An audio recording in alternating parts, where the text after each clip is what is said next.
You know, stress. We use that word so many times, don't we? Oh, that stressed me out. That stressed me out. Oh, this is stressful. But what do we really mean by stress? You know, and I like to define stress this way. Stress, the confusion created when one's mind overrides the body's basic desire to choke the living daylights out of someone who desperately needs it. Okay, mild laughter. You know, when we think about the holidays, well, that's one way to think about it. Stress. Anything can be stressful. And, you know, if you notice the idea about holidays and stress, and if that's what was really interesting you, because we get to this time of year and it tends to be a really tough time for a lot of people. You know, stress could be anything. We could talk about family, career, spirituality, love life, community, health. But I want to not just talk about stress and holidays, you know, because we talked about stress and beyond. I'm interested in, like, how do we learn to live in peace and relaxation, maybe 20 out of 24 hours a day. I'll even go for 12. There's a lot of other things that are stressful, and I'm just noticing, as I put this up here, notice your reaction to even some of these pictures. You know, we have lots of things can be stressful. A lot of times we're assuming it's the psychological, but we also have to think about the physical. So when we talk about stress, we can have environmental stresses like that. Who knows what's happening out there? I remember a few windstorms in the past where people lost power for a while. You know, that can be stressful. We also talk about stress from a physical thing. And so I want to point out, when we talk about stress, what are physical stressors? You know, lack of food, poor sleep. Sleep actually is one of the number one things that causes stress and harms the immune system. Lack of sleep. So it's not just physical, it's social stresses as well. So I just was thinking about stress in the holidays. What does that mean to you when you think of holidays? Do you already have that reaction? Is it that you have to go shopping and crowds? Well, you know, the internet's a great way of, like, avoiding some of that. But there could be some stress with the amount of time we spend on these things as well.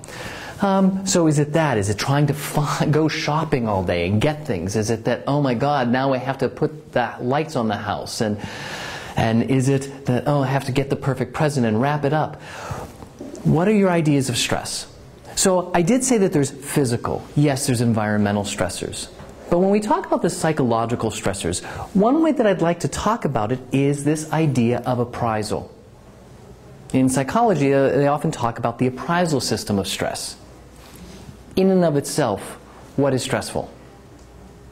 So if I say, my parents are coming to visit me, do you have a stress response? In and of itself, parents coming may not be stressful. It's this appraisal. How do we assess and evaluate the thing? If you say you have to get the perfect gift for somebody, well, what does that mean? Part of that appraisal checklist is, what is perfection? What's it supposed to look like? So one way when we even begin talking about stress is to think about, what are your assessments about anything you say is stressful? I supervise here at the Bastyr Center for Natural Health. We now have electronic medical records, but in the past, you know, we had the written paper charts. So I used to use the example of, if I come in to my office and there's a stack of charts to be signed that's this high, is that stressful? The problem is we don't know context, and that's what I'm talking about with appraisal. If my chart stack is this high, but yesterday it was this high, I might be going, yes, I'm going in the right direction. But if it was this high yesterday, and now it's this high, that changes. So when I say stress, I mean, when you think of that word, what was the first word? Can you just shout out a word that came to mind? Pressure. Pressure. That's a feeling. Can you give me an example of what you think is stressful? Family. Family. Are you seconding that? Yes, family. Third, fourth, fifth. Okay, family. Work. Finances. Finances. In and of those self, none of those are really stressful. It's what we say about them. So I also supervise our clinical biofeedback shifts here. Biofeedback is a process of creating awareness in your body about your natural physiological processes that you might not be aware of, such as your heart rate. Without feeling your pulse, without putting your hand on your chest, can you feel your heart beat? Some of you can. And sometimes when you're stressed, you can feel it and hear it, and you might notice it. Your blood pressure.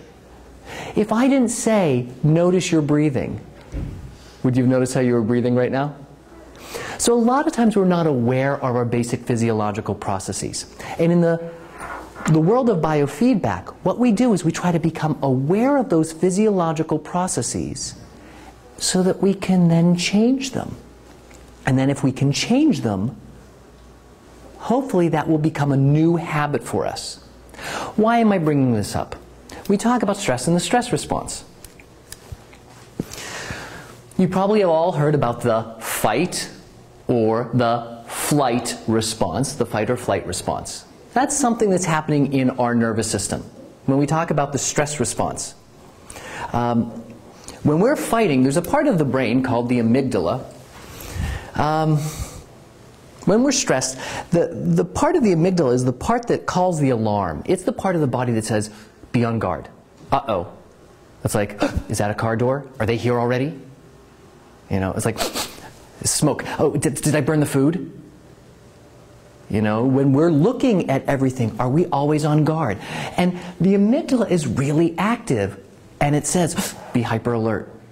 And we don't want to be in a state of always being on guard. Think about that. You go to bed.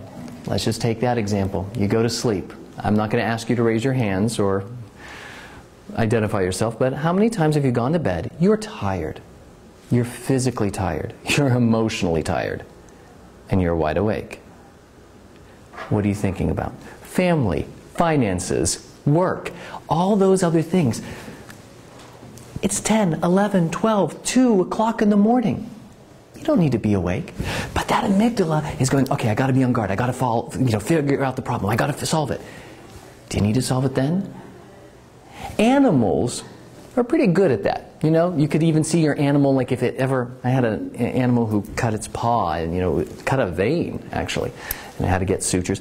And I would watch as she was laying on the ground, and she'd look up at me and go, she'd wag her tail, and then she'd try to stand and hurt herself. And she'd go, and she'd sat back down. But she wasn't stressed.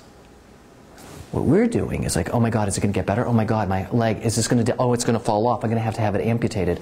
Oh, we start worrying about everything. And it's partly part of this stress response. I love this slide, and I put it in all my classes, but this is the nervous system. I just wanted to show you this. There's not going to be a quiz on it. Notice if that gives you some stress. We talk about the sympathetic nervous system and the parasympathetic nervous system, and I'm simplifying all of this because once I get past this, we're going to start talking about ways you can relax your nervous system right now.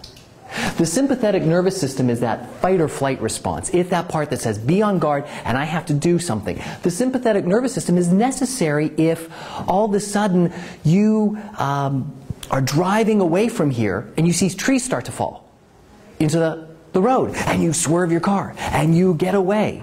You need that response. You know, you need the sympathetic nervous system response. The problem is we don't need it 24/7. When we have sympathetic nervous system activation, it sends signals to the body and it says, okay, get ready to mobilize. So what will it do? It shunts blood away from the organs of digestion. It shunts blood away from other things that will help rest and digest. It gets the blood to go to the legs so you can start running, and the arms. It's going to make you breathe faster and get that heart rate going up. At 2 o'clock in the morning when you're trying to sleep, you don't need that. The parasympathetic system is the rest and digest, and sadly we're not in it enough. Sadly, we're always on the go, always needing to be on guard. So when I say to you, let's try to connect some of these things already. So when I say to you, what is stressful, and you say finances, can you feel it in your body? Notice what happens. How are you assessing the situation or appraising the situation? Are you activating the sympathetic nervous system and saying, okay, I got to be on guard? Do you feel the muscles already begin to tighten? Do you feel your breath start to get tight? Hold your breath. Do you feel your muscles cramping? Do you feel maybe can't even think? Parasympathetic system is what's necessary, by the way, when we digest our food. The parasympathetic nervous system, there's salivary glands, salivary amylases get stimulated. It helps digest our food. It stimulates trypsin, chymotrypsin, pepsinogen, all these other foods, enzymes to help stimulate digestion. When you're on the go, when you're eating, while you're working, when you're looking at your phone, you're in the sympathetic nervous system mode and in that go, go, go mode. So what we really want to do is talk about how do we create a balanced life in a relaxed way. So, as I said, I run our biofeedback shifts, our supervisor biofeedback shifts. As I said, it's about creating awareness of our body. If you know how you're breathing right now, again, when I said that, did you notice how you were breathing? Were you holding your breath? Wait, I talk about this all the time. How you're breathing can actually have a profound impact on this nervous system. So, to clarify, when I was talking about the appraisal system, in therapy, in psychotherapy, and in common world now, we have something stressful, what am I thinking? How do I think about it differently? How do I reframe the thoughts? You know, I went to school and I have student loans. I have bills. You know, it's like, okay, you think about that. Do you notice your reaction? Well, we could say change the reaction. That's not always easy. You know, family members are in poor health, or families coming to visit and they don't like what we're doing, or they do like what they're doing, or they tell us what to do. And we start to have that reaction. It's not always easy to control our thought processes. Think differently. Okay, just be nice to mom. Just be nice to my sister. Just be nice to her. There she is. I don't care what she's going to say to me. It's not always easy. But what we can do is maybe change our breathing. So I love to start with this because this speaks to our body. By changing the way we breathe, we can change our nervous system. And so I wanted to talk to you just briefly about a few things about breathing. Because you know the nice thing about it? You can be sitting there at work and somebody could be saying, did you get that report in? And you can still breathe. You might not be able to close your eyes and go, but you can still breathe if you remember. So I just want to start with a few different types of breathing that's really simple and you can do anywhere. The first two involve using your body. But first what I'd like to do is have you find a comfortable seated position, if you don't mind indulging me.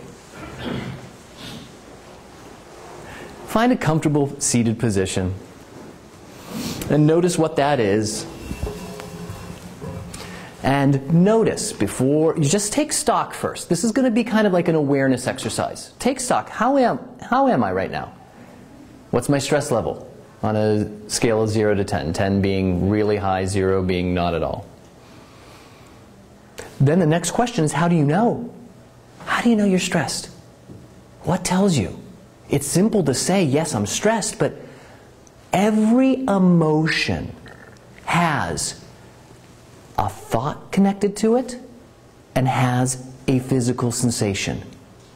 Every single one. If you say you feel anxious, how do you know? What's going on in your thoughts?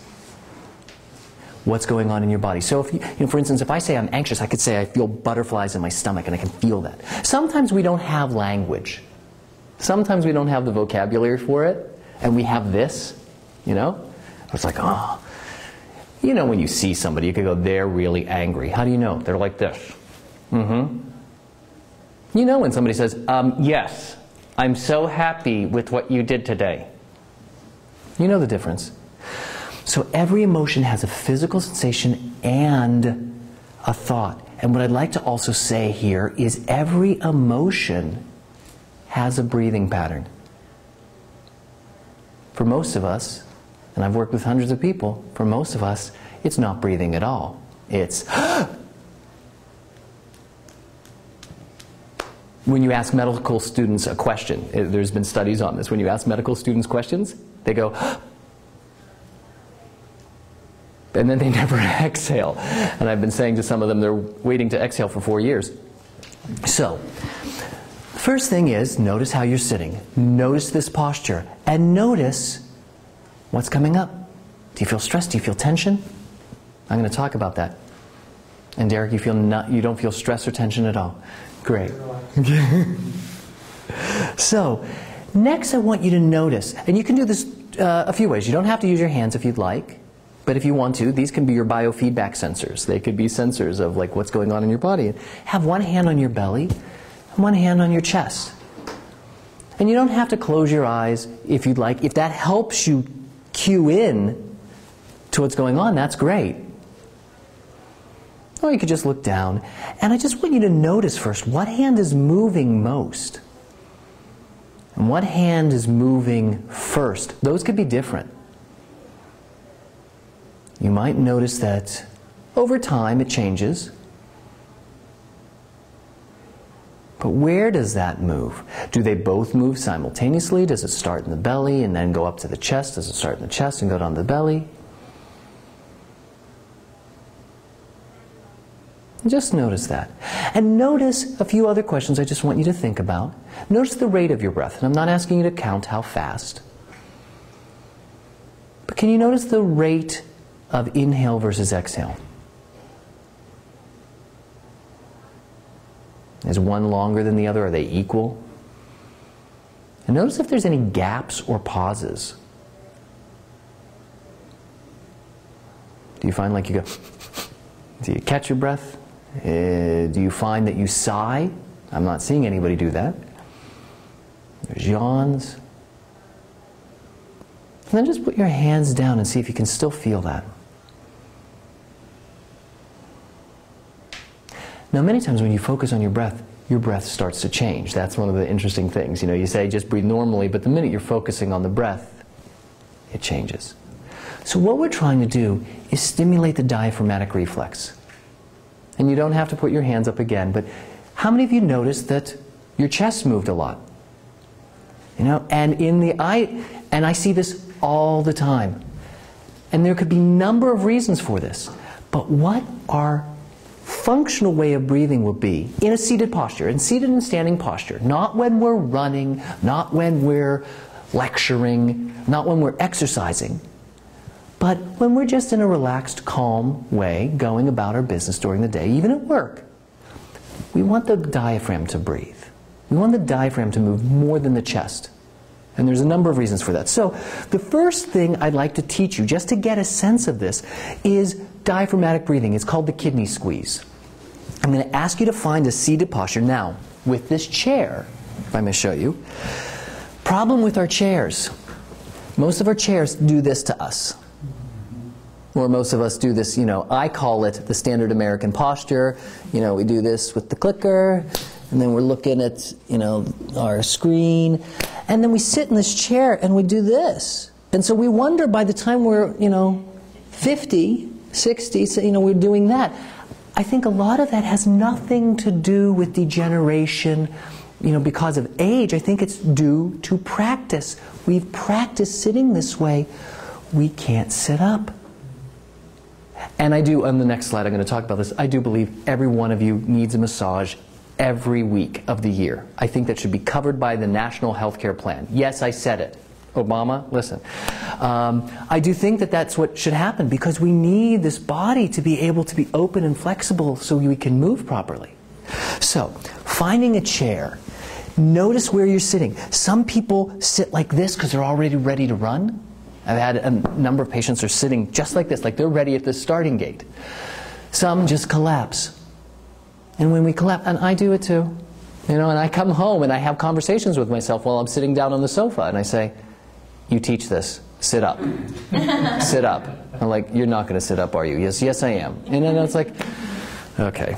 How do you sit up? And if you notice that it's a struggle to sit up, you do need body work. You know, and we're going to talk about some other exercises for that in a minute too. But I want you to find a seated position, not one where you have to force yourself and you're arching your back, but just one where you can rock your pelvis. You know, we should not be embarrassed about moving. We should be rocking our pelvis so that we're sitting evenly on both sits bones. Ischial tuberosities. And then I want you to bring your hands to your rib cage. Now, notice, when you bring your hands to your rib cage, are your shoulders up? Can you drop it? And there might be difficulty with the tables in the way.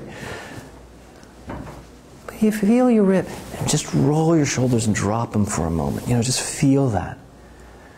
Now, can you on an exhale squeeze your ribs? A little bit tight. Dropping your shoulders, relaxing your jaw, and then breathe into your hands.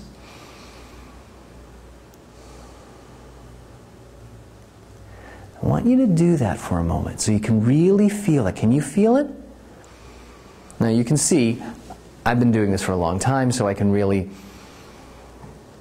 move just my rib cage. Now if your shoulders are getting tight, drop them. Is your jaw and lips and tongue tight? So many of us do that. You know, I used to teach yoga classes, and I would see when people start to lift their legs, they're doing this. You know, and that's a picture. I saw that he took a picture right when I did.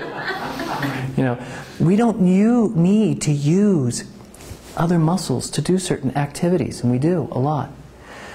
So can you feel this moving? Now, if this is difficult for you to feel your belly moving, another way of doing that is arms overhead. Now, this might be difficult for some people with their... now, notice, drop your shoulders, relax your jaw, and breathe. Can you feel it? Can you feel that it instantly makes your belly move? Relax your shoulders. And then what I'm going to ask you to do is slowly lower your hands down.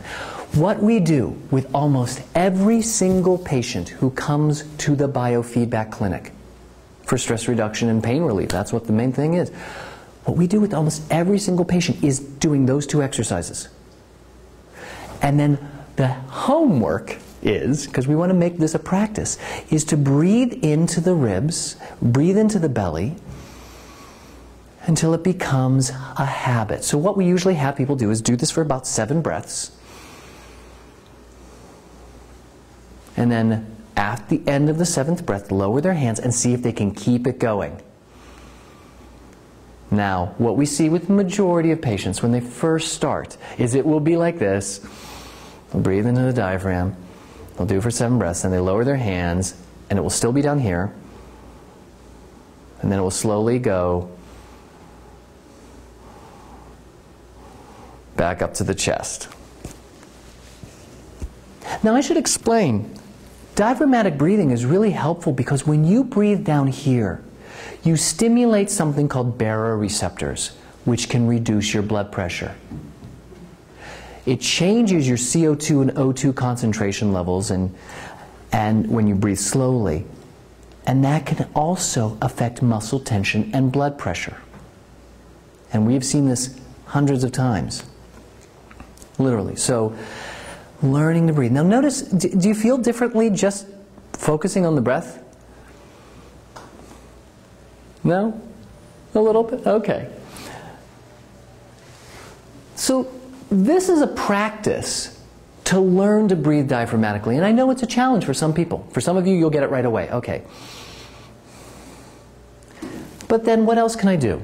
Okay, so say you have trouble with that, or that's not the big issue.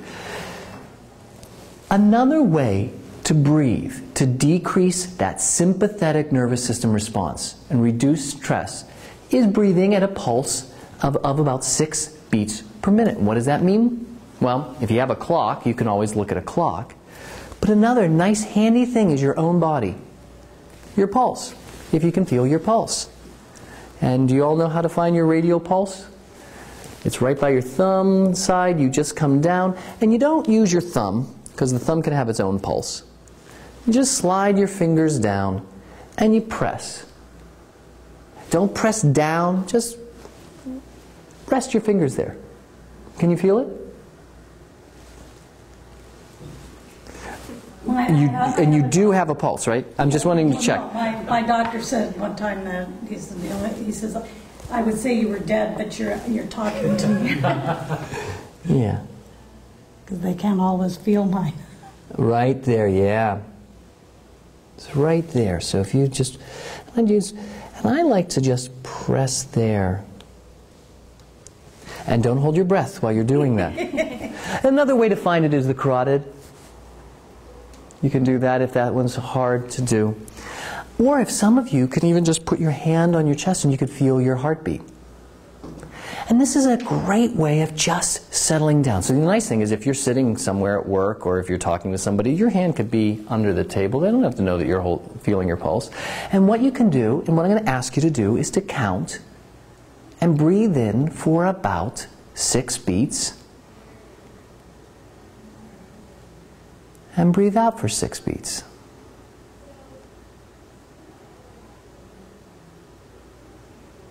Breathing in for about 6. 5. If 6 seems too much, try 5.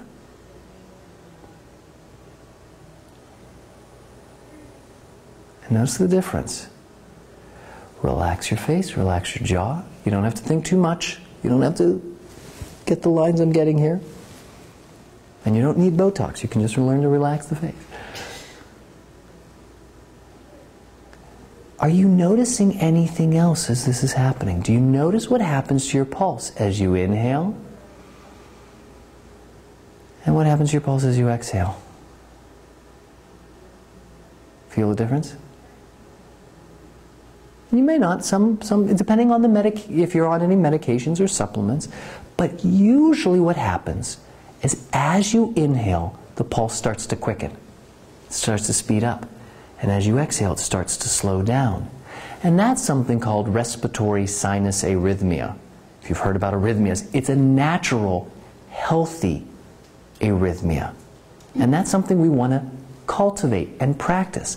And that happens when we breathe slowly. So just want you to take another moment, feeling your pulse, and see if you can count 6.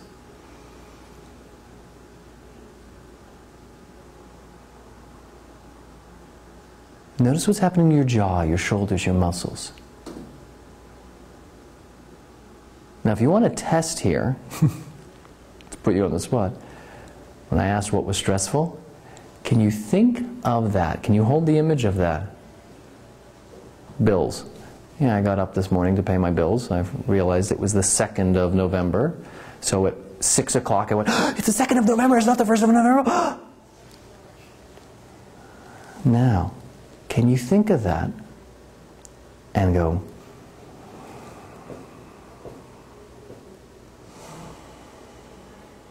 I don't necessarily have to change the thought. I can change my body. What are you noticing? Anyone? I noticed it immediately got more rapid when I thought about it being the 2nd and, oh crap, I didn't pay my bills yesterday either, you know. And then come back. And then when I forced myself to focus on it, I felt it. And it can give you an anchor. It can give you a place to go. Now, for some of you, I have it on the bottom. I don't know if you can see that at the bottom. I should have had this one up here. It says 2, 3, 4, 5 breathing. Sometimes when we're stressed or anxious, and you know, we can feel like we're breathing really heavy. A way to get back to 6, and these are all great exercises of concentration or forms of mindfulness or meditation. A great way to do this is 2, 3, 4, 5 breathing. What that means is we start with breathing in for 2 counts and then out for 2 counts. If that's easy, we go to 3. In for 3 and out. 2, 3. In for 3. Now the big caveat here is we don't want to go back up to the chest.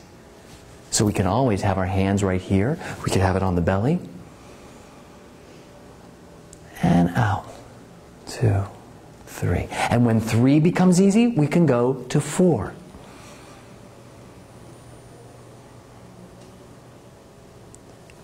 In and out. And then when 4 becomes easy, we can go to 5, and then we can try to increase it. Now this is different. When we're using the pulse, we're using the pulse as our own metronome, and we're actually listening to our own body. This is just another way that you can count. And that's a great way to keep you from focusing and ruminating on something. You know, if you're in the middle of the night, you're thinking, okay, the family's coming tomorrow. In, 2, 3, 4. Out. 2, 3, 4. So, breathing can really be helpful. Does anyone notice anything from just focusing on the breath? What's happening for you? A lot calmer. More relaxed. You feel ready to go to sleep.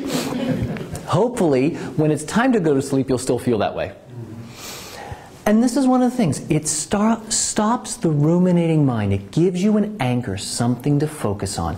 And changing the breath will change your nervous system.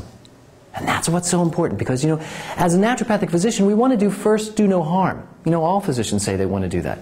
Rather than need to give something, take this herb, take that. You know, the breath is free. And how do we condition ourselves? So I'd still like to encourage you to practice learning to breathe diaphragmatically and then using any of these techniques. The balanced breathing is simply trying to match your breathing and make it smooth. You don't have to count. It's just making the inhale and the exhale even. One thing I'd like to add is that in breathing, when you're focusing and practicing on breathing, it's helpful to make sure that the inhale is never longer than the exhale. Because the inhale stimulates the sympathetic nervous system. Remember that fight or flight response I said? When we inhale, and if you could feel it, when you inhale, you could feel the heart rate go up, and when you exhale, you feel the heart rate go down. If your inhale is larger than the exhale, that means you continually stimulate this flight response. You're continually activating that nervous system. But if you keep the exhale just as long as the inhale, or even longer, you can stimulate the parasympathetic. People ask me all the time, how do you let go of things? You know, how do I let go of this issue or that issue? Quite frankly, the metaphor, I think that's not even a metaphor, just the real basic way of doing that is breathing. You want to let go of something? Learn to exhale. But notice when you become inflamed, angry, upset, stuck on something, usually the breathing is, usually the breath comes in. It's not a...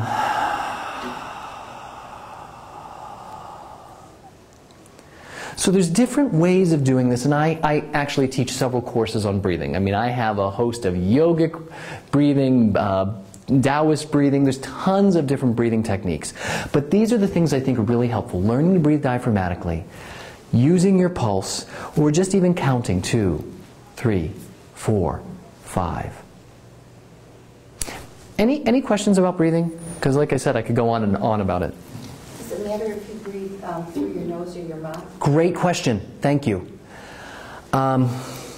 Yes, it does. Breathing through your nose is better for several reasons.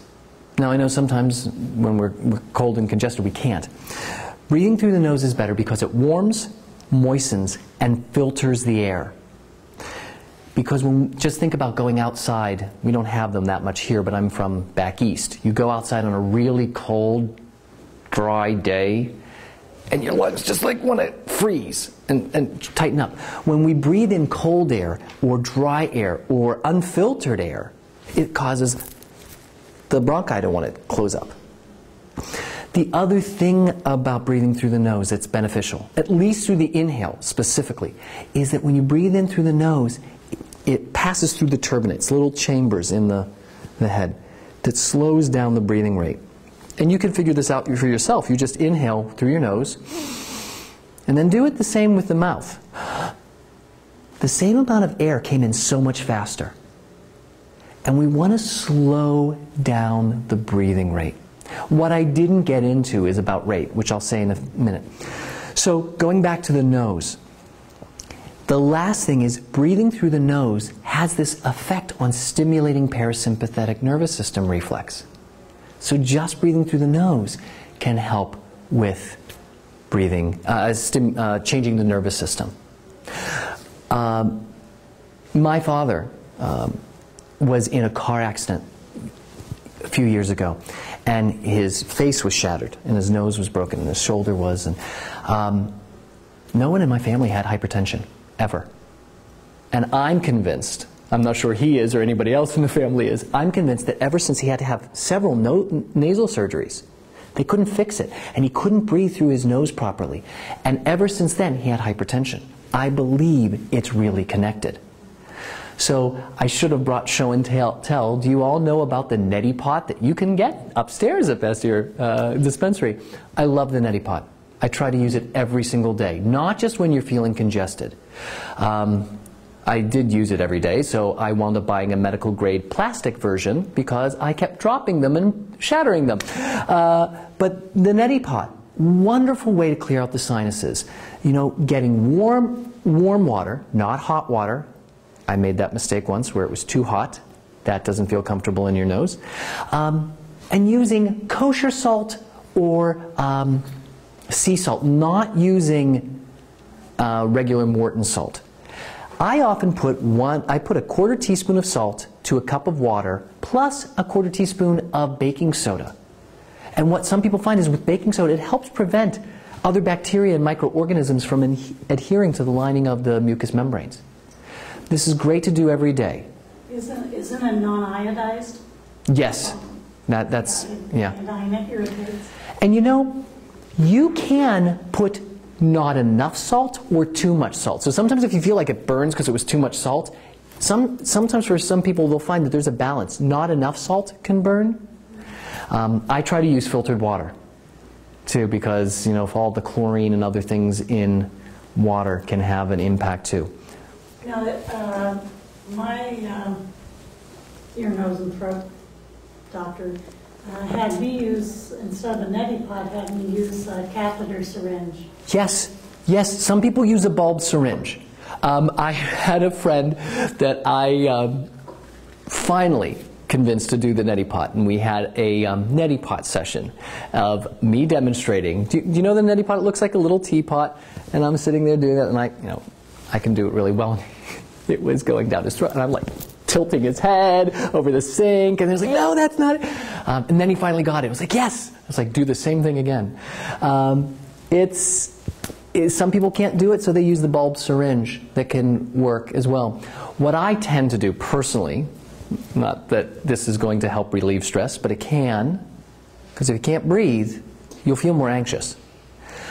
I do a neti pot, and then I do this formula that has cayenne pepper.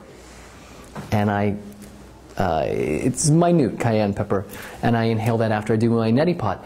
It helps clear the sinuses. I've known a number of my patients have done it, and it's helped with migraine headaches, helps with allergies. But to do this before allergies set in is really important, because once it sets in, doing the neti pot can be very difficult. So, breathing through the nose is really important. The last thing I'll say about breathing, and I'm just going to touch on this. When we were doing this, notice you were all slowing your breathing rate down. You all know about hyperventilation syndrome. You've seen, movies, or maybe you know people who hyperventilate.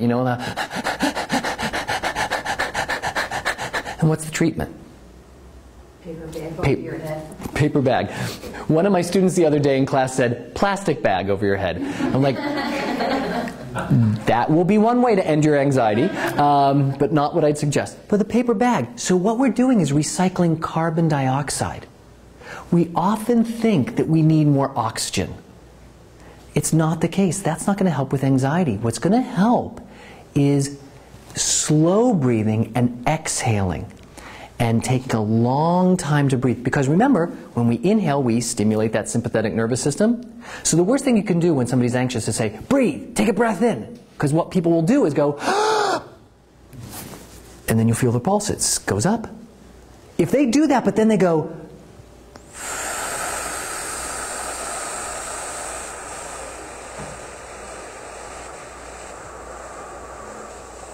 I can do this for a long time, but and then slowly let it out. You'll feel the nervous system, like you did with your pulse. You'll feel your nervous system settle.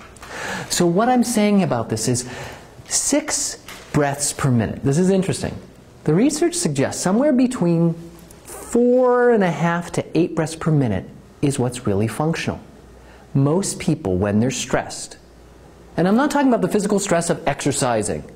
I'm talking about when we're stressed, thinking about the bills, thinking about work, thinking about family coming, thinking about all of that. We start breathing really fast. Or we do these other things like, and wait to exhale. Or we find ourselves, yawning a lot, It's not just because we're tired. Just trying to see how many people I could get to yawn. Nobody, that's okay. Or we sigh. But then we take a big breath in again. And we're disrupting that pattern, our cycle. So one of the things to help you learn to relax is breathing at a slow breathing rate around 6 breaths per minute. Interestingly, the FDA finally approved a biofeedback device that helps with primary hypertension. It's the first biofeedback device used to help with primary hypertension. It's called the Respirate. And all it does, you don't even need to buy a Respirate. If any of you are thinking, oh, I know about hypertension, a clock will work. And what we're already doing will work. The Respirate gets your breathing rate down to 6 breaths per minute, around there. And it does so by listening to a tone, and it has a strap around your waist, and so it knows when you're breathing in. And it calibrates what your breathing rate is when you start, and it slows the tone down so that you learn to breathe slower and slower. You don't need to spend $250 on a Respirate right now. Practice this, and slow down the breathing rate. A 6 breaths per minute, by the way, is 5 seconds in and 5 seconds out. So that would look like, if I were doing this, it'd be in, out.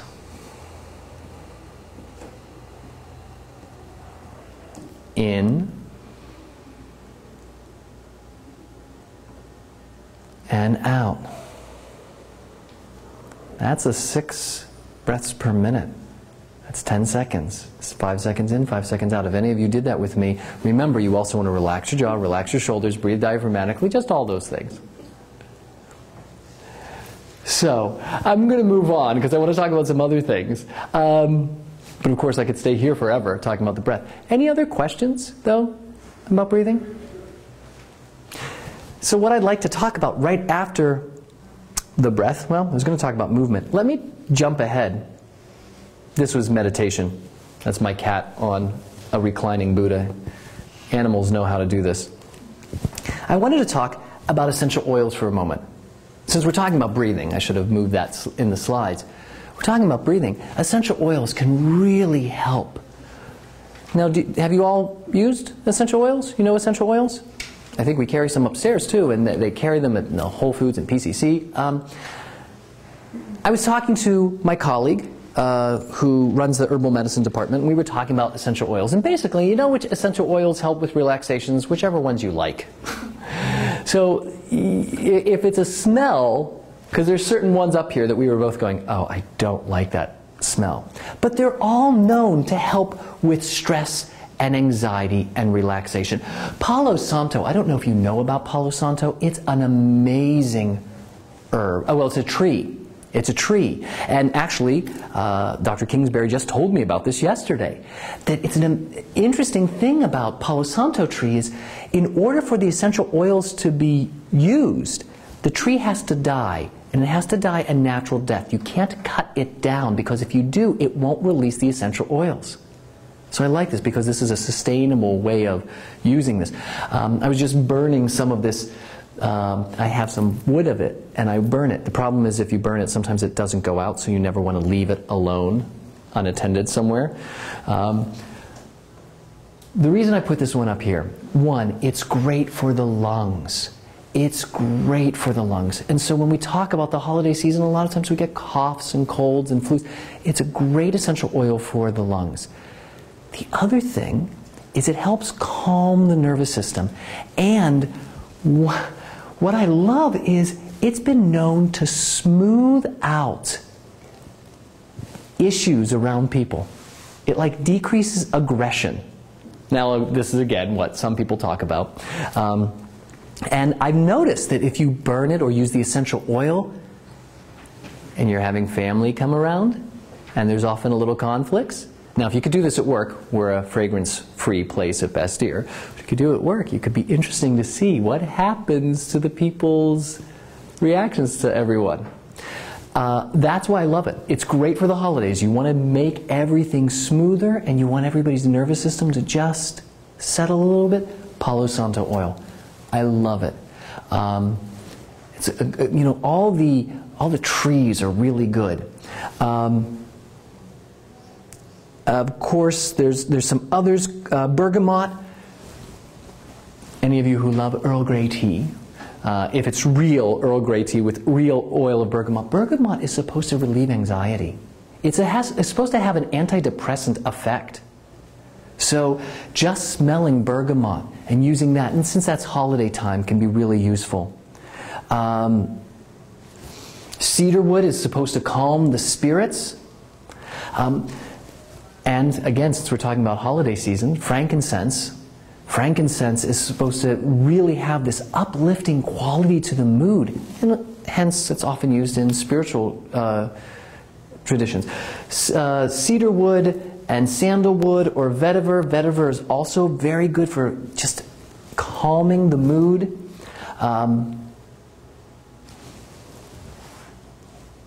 Healing the relationships around people, opening the heart. Rose is supposed to be very good. Orange, essential oil of orange. All these things that you could be using in cooking, you know, and just having out in your house. I love lavender, but I was talking to a few people who can't stand the smell of lavender. I don't understand that. You love lavender? I'm allergic to it. You're allergic? Okay. So that would not be the best one. But while you're doing your breathing, essential oils, it's very easy to get an infuser. You just have it out. You know, you could get a little, you know the infusers? You can just have some oil and some water and have a little lamp underneath it, and it can just keep the area smelling nice and calm. Versus incense. I love incense. The problem with incense is it smokeless? Is it causing a lot of fumes? I read one study, it was only one report, and I haven't seen it since or anything else about it, that was looking at the incidence of asthma and cancers and lung disorders for those who had heavy incense burning. I mean, they were making a connection. There's a lot of stuff that's in incense, depending on where you get it. And so I'd prefer that the essential oils are much purer. So I just listed a few, but any of them that really work. But I really would like to put in a plug for Palo Santo, sandalwood, frankincense, cedar, vetiver. Those are some of my favorites. I wanted to talk about movement. We're getting into winter. So I was interviewed for an article by a journalist once, and we were talking about seasonal affective disorder. I've been interviewed by a few people about seasonal affective disorder, and I make this bold statement that I don't think there is seasonal affective disorder. And then everybody said, what do you mean? And I said, because I don't think it's a disorder. I don't think it's a disorder. I think that if you're affected by the seasons, guess what? You are really aligned with nature. I'm a naturopath. I think you're aligned with nature. The problem is, and this gets to our connection with stress. What's the day of the year that we're supposed to stay up till at least midnight? January 1st. When? In the darkest time of the year in this continent. We're supposed to be getting ready for the holidays. We're supposed to be going to all these holiday parties. People's November and December, their calendars are booked. But if we go with traditional Ayurvedic medicine, if we go through traditional Chinese medicine, if we look at some of these world medicines, it's darker, it's damper, it's colder. We're supposed to be burrowing in. We're supposed to be settling in. So if you sit there and say, you know, I have seasonal affective disorder, I'm not going to say that you're not affected by the seasons. I'm not going to say that at all. What I'm going to say is, how do you work with that? Because this goes back to our appraisal system. If I'm supposed to be alive and lively at every single party every Thursday, Friday, Saturday, and Sunday for the next 2 months till 12 o'clock at night, we're not balanced with nature. One way to relieve our anxiety about that is just recognize that fact. Just recognize that we are more in tune with nature. And now, if we want to be able to be up all night, maybe we should move to the southern hemisphere, because it's a different season. And then, you know, I've said to staff at Bastyr once, when I was talking to them years ago, I was saying, yeah, you know, if we were really aligned with this, at 4 o'clock in December, we would be out of work. We'd be going home. And we wouldn't get in until 9 or 10. And like, yeah, say that to people. And I said, oh yeah, but you know, in June, we could stay here till 9 o'clock at night, maybe even 10 o'clock at night, and you know, get here at 6 in the morning. They didn't like that part. So that was my piece about seasons. Now, that said, I wanted to talk about movement, and why I have this picture of the skeleton and muscles is, just like breathing, we don't move our bodies. You know, it's said that we have about 2 or 3 postures we adopt all day. And notice the posture you're in already. Are you going back to some of the postures you were when we started? We have these postures, we stand. You know, when people come into the clinic and we assess them, I say, could you stand? And you see they do this perfectly. And then 2 seconds later, it's this. And then when they think nobody's looking, and then we have just a few postures. We need to move. We need to move. Now, does that mean that we need to run a marathon in December? No. There's just a few simple things. I'm really saying that we can change our mood. When you look at the studies on depression, just depression, and you look when they compare therapy, usually cognitive behavioral therapy, with exercise, most of the studies show, at least the ones I've read, I'm sure somebody's going to try to find that different, but exercise reigns supreme. Movement and exercise. Now, there's been some studies comparing exercise and yoga. And what I want to say about yoga is really the process of joining. The word yoga comes from yuji, which means to yoke together mind, body, breath, and spirit. So it's not exercise. Now, a lot of places around here that do yoga are exercise. You know, people think of them as exercise, let's do our postures. But it's really about being present to how you're breathing, how you're moving, and really feeling what's going on inside. Now, you can do that with running. You can do that with exercise. You can, but a lot of times we're zoned out. I would say if you're doing any exercise, if you really want to not be stressed out, don't dissociate. I go to the gym and I see people on the treadmill. This is my treadmill. What is this? Elliptical, thank you. And it looks just like that. People on the elliptical, and they're watching the TV. Or then they're reading. Because they think they can kill 2 birds with 1 stone. And you know what? You can. I believe it's not going to make you healthy. Why? Because it goes back to this. You're on guard. You're stimulating your sympathetic nervous system. Of course, you're exercising, you are, but you're adding to it. You're not aware of what's going on in your body. You can hurt yourself. We hurt ourselves when we're not paying attention. So, if you're going to do movement of any sort, do it mindfully. Be present to it. But I do believe every day, can you get some movement? You don't have to go outside in the cold if you don't want to, although air is good for us, you know, if we can get some fresh air living in the city. But one of the things I love to teach people, this helps with breathing, is the cat-cow. Some of you who've done yoga know the cat-cow. I'm not going to make you get on all 4s. You don't have to. You could be in a chair. And I just want you to notice how you're feeling right now, your mood, your energy. And I just want to do a little cat-cow. And a little cat-cow is where I'm sitting on my chair, I'm sitting at the front of it, and I have my legs out in front of me. I know this room might not be conducive with the tables. All I'm doing is I'm rounding, but I want to be really present to what I'm doing. I really want to breathe with it, and I want to feel it. I want to yoke, yuji, I want to yoga. I want to connect the movement with the breath and the mind and be present. So what I start is in the tailbone. And at the tailbone, I start to inhale, my hands are on my knees, And I inhale and I start rounding forward and I'm arching. I'm bringing I'm making a C shape, bringing the shoulder blades together and looking forward. I don't have to look up. And then starting here, I start by exhaling and tucking the tailbone and rolling every vertebra down, pressing the shoulders away and bringing the chin to the chest. And I start by inhaling and rolling back up, starting at the tailbone, feeling every vertebra, and exhaling and rolling all the way down. And I would like you to do this for about 5 more. I want you to do it at your own rate, but really feel if you can articulate every spinous process, feel your whole body rolling through, inhaling and then exhaling. And I just want you to notice, what do you feel? It's not a contest. We're not trying to do it better.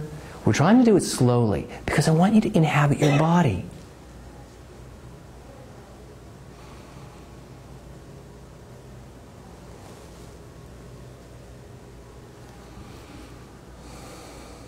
Yep, somebody's doing the next one. That's okay. And then after you do that a few times, I recommend our patients do this 20 times every morning. Then sit up and notice what that's like. Now try to breathe. Now try to breathe diaphragmatically. How is that? Is it even easier? And we wonder why we're in pain. That wasn't that hard. And yet do we remember to do that? And when I get collapsed at the end of the night and just do my little standard American posture, do I forget to do that? And the next thing is just to do some shoulder rolls. Our shoulders are notoriously like this in our culture. The pectoralis major and minor are really tight. Our rhomboids, which are between our shoulder blades and our spine, are really lax. And we curve in. And just rolling the shoulders every way, slowly, with the breath. So if it's with the breath, we inhale and exhale when we drop down.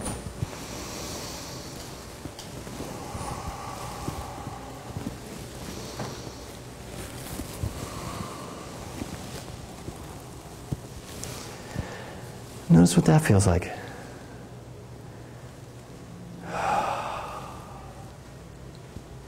How are you doing now? Now with walking, I'm going to ask us, if you really want to be well, and well doesn't mean healthy, well does not mean, doesn't mean healthy. Well doesn't mean you don't have any symptoms. Well doesn't mean that, we don't get sick. Well means that we can find peace no matter what's happening. Because we can't guarantee any of that. I do know that when we're less stressed, we're less likely to get ill. If we really want to do this, then I would ask you to make a commitment to yourself that when you're walking, when you're doing your dishes, this gets to the next slide, when you're walking, can you actually walk? Can you feel yourself walk? It might take you more time. Most of the time, we're trying to get where we're going. And we're falling. And we're not aware of our body. We're not inhabiting our body. It's the one we got right now. It may not always feel comfortable. So walking is a form of movement, but I've been inviting you to walk. Sometimes I'm doing this around school when I'm walking and I'm doing all kinds of weird things. And people say, that's just Dr. Brad. But how do you feel that? So you can feel, you will change your mood. Think about that. Like I said in the beginning, when somebody's angry. When somebody's anxious. It's just, you see it in the body. You notice when somebody's afraid. You can feel the tension. If you move your body, if you change your body, you will change your mood.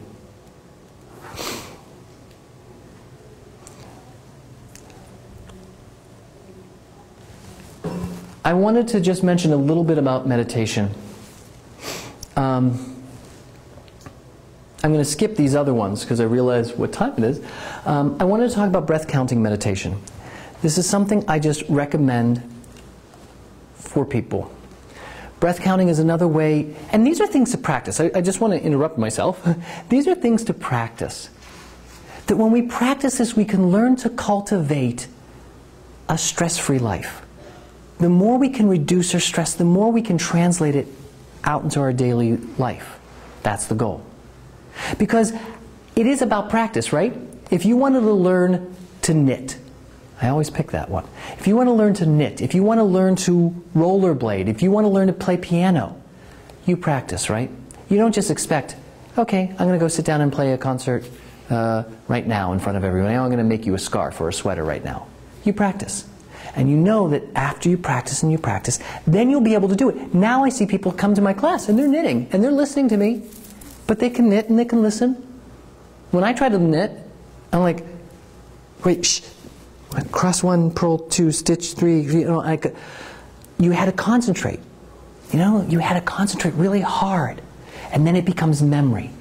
We're talking about all these things. Breathing, we're talking about movement, we're talking about inhabiting our body, we're talking about meditation as a practice of relaxation and peace. So then the family comes in, we're conditioned. You know that, right? You've heard the stories. You may have said it yourself. Why do I go back to the 13-year-old boy when I'm at home? And we just resort back to those things. This is a way of practicing something so that when we're in that stressful moment in current time, we can feel differently. Breath counting is probably one of my favorite things because nobody has to know what you're doing. Again. And it's a focus. It's an exercise on focus. Breath counting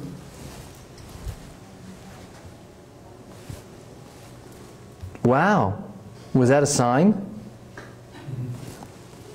That was interesting. Breath counting is simply a way of counting each breath that shows up. Now, we're not changing the breath. Now, you could already practice diaphragmatic breathing, but we're going to just count what breath shows up. And what we do is, we breathe in, we'll count 1. We breathe out, 2. So we're not trying to breathe deeply, we're not trying to breathe any specific way. We count what shows up. So it would be 1 in, and 2 out. And then 3 in, 4 out. And we do this up until we get to 9 in and 10 out. But here's the caveat.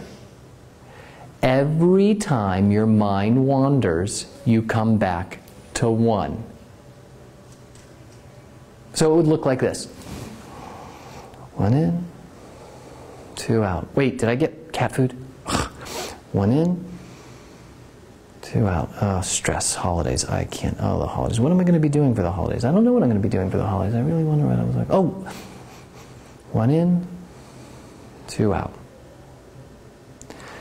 We teach this to patients all the time as a practice. The goal is not to get to 10. Please hear that. The goal is not to get to 10. The goal is to, whenever you notice your mind wanders, you bring it back to 1. Now, I tell this story thousands of times. I was a part of a hospice study. I went to the bedside of hospice patients and did guided meditation till they died. It's interesting. Did 500 or so of these. This was part of the meditation. It was a 3-part process. So when we got to the breath counting, I would lead them into the beginning, and then I would do it myself. So I have done this over 1,000 times. And I barely ever make it to 10. 1% of the time. Now the difference, and this is part of the appraisal thing about stress again, right? The difference is, I sit there and go, wow, I made it to 3. I made it to 3 today, yeah, okay. Whereas other people I know go, I didn't make it to 10. No wonder they're stressed. So it's a simple thing to do. So you can, the other thing is I have done it when I'm activated. If somebody's yelling or something, I'm sitting there going, okay, I'm listening to them. 1 in, 2 out. 1 in, 2. But it's not about practicing just in the stressful time. It's about practicing at other times so that when you're in those stressful moments, you can be present. I'd like to say a word about food. I would not be a good naturopath if I didn't. This is the thing nobody usually likes me talking about. None of those colors look like they came from nature. And so it's kind of interesting, and none of this probably did either. I haven't seen a candy cane tree that grows out in the wild. Does anyone really know what fruitcake is? There's all the jokes about that. Eggnog with who knows what. I'm not saying that we shouldn't indulge. I'm not saying that we shouldn't have fun. I'm just also wanting to stress that we want to look at how our sugar, caffeine, and alcohol intake affects mood. And it does. Sugar is highly addictive, and we have to get out of the addiction model. The addiction model that we've been operating on for a long time was this chemical thing that we said, oh, heroin's more addictive than this. Anything can be addictive. Anything can be addictive. Computers, cell phones, anything, because it's about the dopamine receptors in the brain and how we get reward for something. But sugar, on several levels, is highly addictive, and any of you who've ever tried to go without caffeine after drinking a lot of it knows that that can have an impact. Sugar, caffeine, and alcohol affect your breathing drive. It makes you breathe faster. Biochemically. Isn't it interesting that if you want to slow down your breathing and reduce your stress, look at that intake. Now, one of the things that's important when we talk about food is also talking about sleep. Because if you're not getting adequate sleep, what happens is the hormones that are responsible for cravings and knowing when you're satiated get activated. So what happens is if you're sleep deprived, you start craving high-fat, sugary foods. You're stressed because your parents are coming into town. You're not sleeping because you're not breathing. You wake up in the morning, you crave this, and it starts that whole cycle. How do we stay healthy and relieve stress through the holidays? Look at this. Isn't it interesting that during the holidays we crave so much of this with our stress? So whole foods, hydrate, water. Remember water.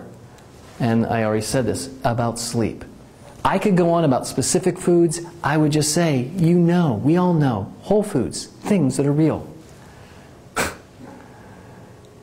And I'm also the chair of our homeopathy department. So one of the things is homeopathy is about individualized remedies. You'll see when you go to the dispensary upstairs and you'll see at Whole Foods, they'll have a list of homeopathic remedies and they'll say for what, like pulsatilla for colds and flus. And they don't work all the time because they're not specific enough. There's something called tissue salts or cell salts. There are about 12 cell salts. It's similar to homeopathy, but it's on an energetic level, and it helps balance the body. It helps give the body the nutrients that it's missing. So it's not like taking supplements. It's much gentler on the system. Much more gentle on the system. Gentler. It's gentle. And I'm a big fan of this. I don't like prescribing to a group of people without really knowing them. The tissue salt Kaliphos, however, is one of the best tissue salts for nervous stability.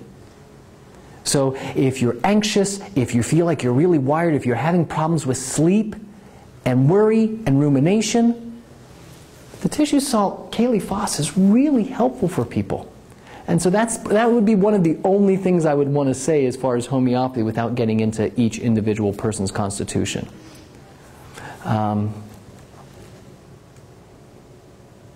So, I want to just add a few other things about herbal medicine, trying to keep in regards with the seasons. Holy basil is a wonderful herb. It makes a great tea, it's a great glycerate. You can even find essential oil of holy basil. And the thing about holy basil, they talk about it helps get you through situations calmly. I love holy basil. I like to put it in teas. I can make licorice tea with holy basil in it too.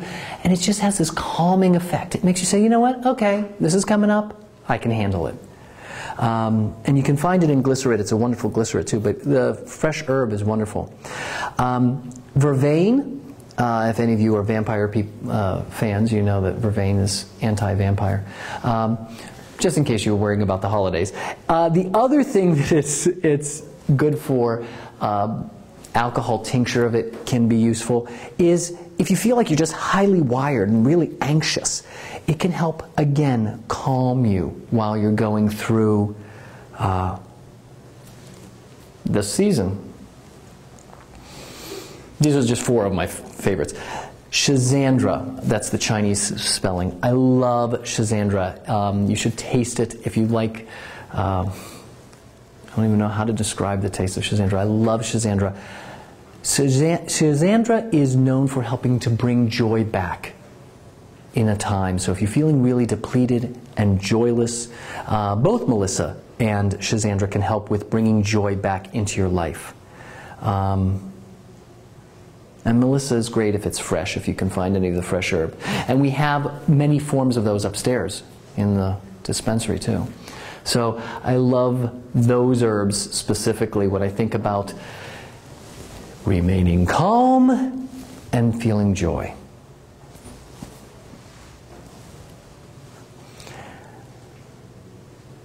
And I didn't talk about flower essences. Again, there's so many flower essences that you could talk about. But do you all know Rescue Remedy? I think it's the #1. It's a combination of 5 others. Each one has a different indication. There's so many different flower essences. I think Rescue Remedy is just a great thing to have in your house when you're going to be in a stressful situation. They now have a spray too. I'm realizing the time. I wanted to know if you had any other specific questions.